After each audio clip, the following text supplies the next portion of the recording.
अच्छे एसईओ की पहचान होती है गूगल सर्च कंसोल के डैशबोर्ड का एकदम चकाचक दिखाई देना। जितने भी पेजेस हैं वो इंडेक्स होने चाहिए। इंडेक्सिंग रिपोर्ट में नॉट इंडेक्स्ड पेजेस का नंबर कम से कम होना चाहिए। बट वर्डप्रेस वेबसाइट का एक इनबिल्ट फंक्शन हमारे इस नॉट इंडेक्स्ड यूआरएल के नंबर को बढ़ाता रहता है लगातार, और ये फंक्शन है फीड यूआरएल्स। वर्डप्रेस वेबसाइट्स हर पेज, हर post, comment, category, tag, author, even search pages के लिए भी फीड यूआरएल्स बनाती रहती हैं, लेकिन गूगल इन्हें इंडेक्स नहीं करता है और ये यूआरएल्स आपके गूगल सर्च कंसोल डैशबोर्ड में इस तरह के एरर को दिखाई देते रहते हैं। आज के इस वीडियो में हम डिस्कस करेंगे इन फीड यूआरएल्स का आपकी वेबसाइट पर क्या रोल है, गूगल इन्हें इंडेक्स क्यों नहीं करता है और कैसे आप इन यूआरएल्स के इंडेक्स ना होने की प्रॉब्लम को सॉल्व कर सकते हैं, इन्हें हटा सकते हैं। Hello everyone, I am Amit Tiwari from tiwari.net और आज के वीडियो में हम वर्डप्रेस वेबसाइट्स के फीड यूआरएल्स को डिस्कस कर रहे हैं, उनको डिसेबल करने के कुछ तरीके डिस्कस कर रहे हैं। आज के वीडियो के स्पॉन्सर हैं ब्लूहोस्ट। होस्टिंग कंपनीज में काफ़ी जाना पहचाना नाम, चाहे आपको शेयर्ड होस्टिंग चाहिए, डेडिकेटेड होस्टिंग चाहिए या फिर वीपीएस, ब्लूहोस्ट के पास सब कुछ है। ब्लूहोस्ट के हर होस्टिंग प्लान के साथ में आपको फ्री एसएसएल सर्टिफिकेट मिलता है, अनमीटर्ड बैंडविड्थ मिलती है, सीडीएन की स्पीड बूस्टिंग शक्ति मिलती है। लेकिन अगर आप एक से ज़्यादा वेबसाइट्स को रन करते हैं तो आपको इनके चॉइस प्लस प्लान को परचेज करना चाहिए, जिसका 3 साल का प्लान आपको बहुत ही कम प्राइस पर मिल जाता है और आपको साथ में मिलता है unlimited websites, unlimited subdomains और इन सारे अनलिमिटेड वेबसाइट्स के लिए free unlimited SSL certificates, unmetered SSD storage, unmetered bandwidth, जो भी आपके ऑनलाइन बिजनेस को बढ़ाने के लिए, सक्सेसफुल बनाने के लिए चाहिए, सब कुछ अनलिमिटेड मिलता है। और 3 साल का प्लान एक साथ ले लीजिए। कहाँ हर साल वेबसाइट को एक होस्टिंग से दूसरी होस्टिंग पर शिफ्ट करते रहेंगे। टेक्निकली इट्स पॉसिबल, बट हम सबको पता है कि इतनी ज़्यादा प्रॉब्लम्स होती हैं, कितना ज़्यादा फालतू का हेडेक होता है। अनलिमिटेड ईमेल्स भी मिलती हैं वैसे इस होस्टिंग कंपनी के साथ में आपको। सो ब्लूहोस्ट चूज़ करिए, लिंक डिस्क्रिप्शन में है। सो फीड यूआरएल्स वर्डप्रेस का एक फीचर है जो आपकी वेबसाइट के नए कंटेंट के बारे में सभी को इन्फॉर्म करता है, ढिंढोरा पीटने का काम करता है। आरएसएस फीड रीडर्स और बाकी कई तरह के एप्लीकेशन इन फीड यूआरएल्स को यूज करके आपकी वेबसाइट के कंटेंट को सर्व करते हैं, लोगों को बताते हैं कि भाई इस वेबसाइट पर नया आर्टिकल आया है, नई कैटेगरी है, नया कमेंट है। सो ये एक यूजफुल फंक्शन होता है, लेकिन इसका नुकसान ये है कि गूगल सर्च कंसोल में इस तरह के इश्यूज ये क्रिएट करता रहता है। एंड यहाँ पर गलती गूगल की भी नहीं है, बिकॉज फीड यूआरएल्स अपने आप को एक नॉर्मल यूआरएल की तरह दिखाते हैं। इस तरह से आपके पेज का जो भी यूआरएल है उसके लास्ट में बस स्लैश एंड फीड ऐड कर दीजिए, डन। बट अगर आप इस पेज को विजिट करके देखते हैं तो ये पेज कुछ इस तरह से दिखाई देता है। नाउ इसे गूगल इंडेक्स कैसे करेगा? ये यूजर फ्रेंडली नहीं है, इसमें कोई भी विजुअल एलिमेंट नहीं है, इसे कोई समझ नहीं सकता है, तो आखिर इस पेज को इंडेक्स करके गूगल क्या करे, क्यों इसे दिखाएगा? इस वजह से गूगल इसे crawled currently not indexed category में डाल देता है, बिकॉज इसे वो क्रॉल करके देखता है और जब इस तरह का कुछ कोड दिखाई देता है तो वो इस पेज को इंडेक्स नहीं करता है। सो इस तरह के एरर्स को सॉल्व करने का तरीका बड़ा सिंपल है, आपको फीड फंक्शन को ही बंद कर देना होगा, ना रहेगा बांस ना बजेगी बांसुरी। अगर आप श्योर हैं कि भाई मेरी वेबसाइट के विजिटर्स फीड वगैरह एप्लीकेशन यूज नहीं करते हैं या आपकी बिजनेस वेबसाइट है, तो आपके पास 2 तरीके हैं फीड यूआरएल्स को, फीड फंक्शन को बंद करने का। नंबर 1 है ऑटोमेटिक, एक प्लगइन यूज करके आप ऐसा कर सकते हैं, और नंबर 2 है मैनुअल, कोड लगाकर। सबसे पहले हम आसान वाला तरीका देखते हैं, ऑटोमेटिक प्लगइन लगा के हम इसे कैसे बंद कर सकते हैं। इसके लिए हम जाना होगा अपने वर्डप्रेस डैशबोर्ड में, जहां पर हम एक प्लगइन इंस्टॉल करेंगे, डिसेबल एवरीथिंग।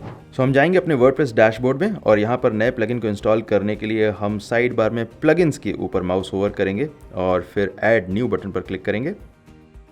यहाँ पर हम सर्च बार में टाइप करेंगे डिसेबल एवरीथिंग, एंटर प्रेस किया और यहाँ पर आपको ये प्लगइन दिखाई देगा। आप क्लिक करेंगे इंस्टॉल नाउ पर और फिर एक्टिवेट बटन पर क्लिक कर देंगे और इसके बाद यहाँ पर आपको दिखाएगा जितने भी प्लगइन्स इंस्टॉल्ड हैं उनकी स्क्रीन को। यहाँ पर हम डिसेबल एवरीथिंग के आगे बने हुए सेटिंग्स बटन पर क्लिक करेंगे और इसके बाद आप इस पूरी लंबी सी लिस्ट को अपने आप देख सकते हैं। यहाँ पर हम इसे स्क्रॉल करके नीचे आएंगे और आपको दिखाई देगा एक ऑप्शन आरएसएस फीड्स। यहाँ पर आप नोटिस करेंगे कि ये प्लगइन बहुत सारे अनवांटेड एप्लीकेशन को, अनवांटेड फीचर्स को आपकी वर्डप्रेस वेबसाइट से डिसेबल कर सकता है।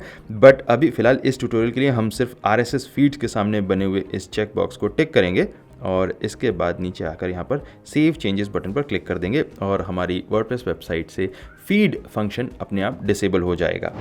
और नेक्स्ट है मैनुअल एडिटिंग। अगर आप एक और प्लगइन का बोझ नहीं डालना चाहते हैं अपनी वर्डप्रेस वेबसाइट पर, तो आप वेबसाइट की थीम की एक फाइल function.php को एडिट करके सिंपल कोड पेस्ट करके आप इस फीड यूआरएल को बंद कर सकते हैं, डिसेबल कर सकते हैं। इस एडिटिंग के लिए हम जाएंगे अपने होस्टिंग पैनल में।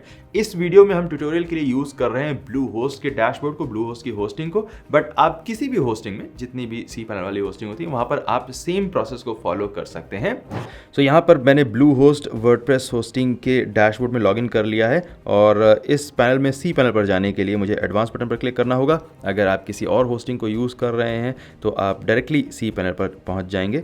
वर्डप्रेस कुछ अपने एक्स्ट्रा फीचर्स देता है, इस वजह से उनका एक अलग डैशबोर्ड भी है इस तरह का, जहाँ पर आप बहुत सारे फंक्शंस को अचीव कर सकते हैं। फॉर एग्जांपल अपनी नई वेबसाइट को बनाना, डैशबोर्ड में नए यूज़र ऐड करना एंड सो ऑन। तो यहाँ पर हम सीधे सीधे फाइल मैनेजर ऑप्शन पर क्लिक करेंगे और फाइल मैनेजर ओपन हो जाएगा। आप भी अपनी होस्टिंग में फाइल मैनेजर पर जाएं और इसके बाद आपको क्लिक करना होगा पब्लिक HTML पर। ओके, सो कैसे भी करके किसी भी तरीके से आपको अपनी जिस भी वेबसाइट पर आप ये चेंजेस करना चाहते हैं उसके फाइल मैनेजर में जाने के बाद उसके रूट फोल्डर में आपको जाना है और फिर यहाँ पर हम WP कंटेंट नाम का एक फ़ोल्डर देखेंगे, इस पर डबल क्लिक करते हैं। इसके बाद हमें यहाँ पर थीम्स नाम का एक फ़ोल्डर मिलेगा, इस पर डबल क्लिक करते हैं और फिर इसके बाद यहाँ पर आपको जो फोल्डर दिखाई देंगे वो डिपेंड करते हैं कि आपने अपनी वर्डप्रेस वेबसाइट में कितनी थीम्स ऐड की हैं, कितनी थीम्स को इंस्टॉल किया हुआ है। यहाँ पर भी काफ़ी सारी डेमो थीम्स इंस्टॉल हैं because it's a demo website. यहाँ पर मुझे मालूम है कि मैंने हेलो एलिमेंटर नाम की थीम को डिफ़ॉल्ट सेट किया हुआ है, तो इसलिए मैं यहाँ पर इसे क्लिक करूँगा। अगर आपको नहीं पता है कि आपकी वर्डप्रेस वेबसाइट पर कौन सी थीम इस वक्त एक्टिवेटेड है, तो आपको जाना चाहिए अपनी वर्डप्रेस वेबसाइट के डैशबोर्ड में वापस और यहाँ पर अपीयरेंस में थीम्स को सेलेक्ट करेंगे और फिर यहाँ पर जो भी आपकी थीम ऑलरेडी एक्टिवेटेड है वो यहाँ पर आपको दिखाई देगी। इस तरह से सबसे पहली थीम जो आपको दिखाई दे रही है ये है एक्टिवेटेड थीम। सो यहाँ पर आपको पता लग गया कि हेलो एलिमेंटर थीम एक्टिवेटेड है। हम वापस जाएंगे अपने डैशबोर्ड में हेलो एलिमेंटर थीम के और इस फोल्डर में आपको नो मैटर कौन सी थीम है आपके वर्डप्रेस वेबसाइट पर, आपको एक functions.php नाम की फाइल ज़रूर दिखाई देगी। functions.php फाइल के ऊपर आपको राइट क्लिक करना होगा और इसके बाद हम क्लिक करेंगे डाउनलोड पर। ये जो डाउनलोड का स्टेप है ये बेसिकली आपकी functions.php फाइल का एक बैकअप बना देता है आपके अपने कंप्यूटर पर।